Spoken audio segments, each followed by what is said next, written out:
ជំរាបសួរហាក់ដូចជាមានរឿងជាច្រើននៅក្នុងពិភពលោកសប្តាហ៍ថ្ងៃនេះដែលមិនសមនឹងឈ្មោះឬកេរ្តិ៍ឈ្មោះរបស់ពួកគេយើងមានការខកចិត្តនិងអស់សង្ឃឹមនៅពេលយើងឃើញអ្នកដឹកនាំដែលមានលក្ខណៈសម្បត្តិខ្ពស់បំផុតនិងឈ្មោះដ៏អស្ចារ្យម្នាក់ត្រូវដួលរំនៅទីបំផុតដោយសារតែអំពើពុករលួយឬអង្គការមួយដែលខាងក្រៅស៊ូមដើម្បីយុត្តិធម៌ប៉ុន្តែខាងក្នុងមានអំពើពុករលួយក្នុងព្រះគម្ពីរពីរពង្សាវតារក្សត្រជំពូកទី8គម្ពីរ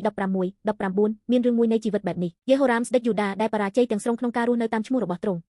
យេហូរ៉ាមមានន័យថាព្រះត្រូវបានលើកតម្កើងដែលជាឈ្មោះដ៏អស្ចារ្យប៉ុន្តែទ្រង់បានដើរតាមផ្លូវនៃការថ្វាយបង្គំរូបព្រះនិងការខូចសីលធម៌ប្រឆាំងនឹងព្រះទោះបីជាឈ្មោះរបស់ទ្រង់អស្ចារ្យយ៉ាងណាក៏ទ្រង់បានធ្វើការអាក្រក់យ៉ាងច្បាស់នៅក្នុងភ្នែករបស់ព្រះម្ចាស់ដែរយើងត្រូវបានដាក់ឈ្មោះដើម្បីឲ្យគេស្រឡាញ់និងដើម្បីបានចម្រុងចម្រើនប៉ុន្តែយើងតែងតែបរាជ័យហើយជ្រើសរើសផ្លូវខុសដោយធ្វើតាមតម្លៃរបស់ពិភពលោកការអនុវត្តមិនល្អនៅក្នុងកន្លែងធ្វើការឬឥទ្ធិពលអវិជ្ជមានពីអ្នកនៅជុំវិញយើងគម្លាតដ៏ធំមួយកើតឡើងរវាងឈ្មោះរបស់យើង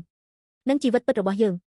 ទោះជាយ៉ាងណាក៏ដោយស្ដេចយេហូរ៉ាមសមនឹងត្រូវបានបំផ្លាញហើយវាជាការត្រឹមត្រូវសម្រាប់នគរយូដាដែលត្រូវបានបំផ្លាញទាំងស្រុងយ៉ាងណាក៏ដោយព្រះបានរក្សាយូដាដោយសារការសន្យាមួយសេចក្តីសញ្ញាដែលទ្រង់បានធ្វើជាមួយដាវីតដោយសន្យាថានឹងប្រទានចង្កៀងដល់វង្សរបស់ទ្រង់ជារៀងរហូតចង្កៀងនេះមិនមែនគ្រាន់តែជាទានទេទោះបីជាស្ដេចបរាជ័យហើយនគរខូចខាតក៏ដោយព្រះមិនបានពន្លត់ការភ្លើងនៃចង្កៀងនោះទេដោយសារការសន្យារបស់ទ្រង់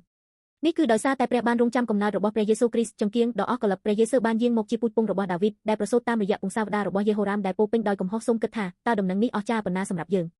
ទោះបីជាមានការបរាជ័យរបស់យើងផ្លូវខុសដែលយើងជ្រើសរើសនិងជីវិតដែលបែកបាក់របស់យើងក៏ដោយព្រះចង់សង្គ្រោះយើងមិនមែនដោយសារការប្រព្រឹត្តរបស់យើងទេប៉ុន្តែដោយសារតែការសន្យារបស់ទ្រង់ផ្ទាល់ខណៈពេលដែលយើងដើរក្នុងភាពងងឹតព្រះយេស៊ូវបានយាងមកកាន់ពិភពលោកនេះហើយបានប្រកាសថាខ្ញុំជាពន្លឺនៃពិភពលោកអ្នកណាដែលតាមខ្ញុំនឹងមិនដើរក្នុងភាពងងឹតឡើយប៉ុន្តែនឹងមានពន្លឺជីវិត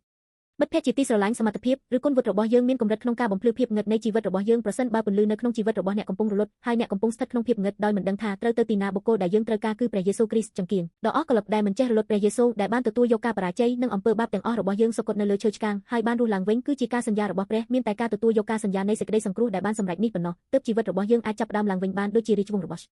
ពេជ្រយេហូរ៉ាមអាក្រក់ត្រូវបានរក្សាទុកដោយព្រះគុណរបស់ព្រះនោះអស់អ្នកដែលជឿលើព្រះយេស៊ូវគ្រីស្ទនឹងដើរលើផ្លូវជីវិតអស់កលឹបជានិច្ចនៅក្រោមចង្កៀងរបស់ទ្រង់ថ្ងៃនេះខ្ញុំសង្ឃឹមថាអ្នកនឹងអញ្ជើញពន្លឺនៃការសន្យាដែលមិនចេះរលត់នោះគឺព្រះយេស៊ូវគ្រីស្ទមកកាន់កណ្ដាលនៃជីវិតរបស់អ្នកហើយបោះជំហានទៅមុខនៅលើផ្លូវដ៏មានពរនៃជីវិតប្របូរ